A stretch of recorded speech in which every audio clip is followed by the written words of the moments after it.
Iran America യുദ്ധം തീർത്ത പ്രതിസന്ധികൾക്കിടയിലും നാട്ടിലെത്തി വോട്ട് ചെയ്ത പ്രവാസികൾ ഗൾഫ് രാജ്യങ്ങളിൽ നിന്നുമാണ് ഏറ്റവും അധികം പ്രവാസികൾ വോട്ട് ചെയ്യാനെത്തിയത്.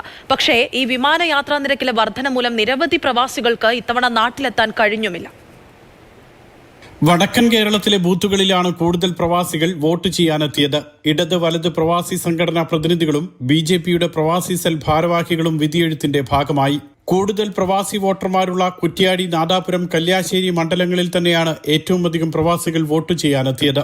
പേരാമ്പ്ര, ഇരിക്കൂർ, തിരുവമ്പാടി, മലപ്പുറം, താനൂർ, കയ്പമംഗലം മണ്ഡലങ്ങളിലും നിരവധി പ്രവാസികൾ വോട്ട് ചെയ്യാനെത്തി.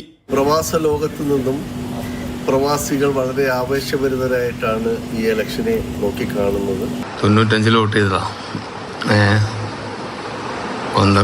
ഒന്നപ്പഞ്ചാക്കക്ക് പിന്നെ ആദ്യമായിട്ടാണ് വോട്ട് ചെയ്യണത്.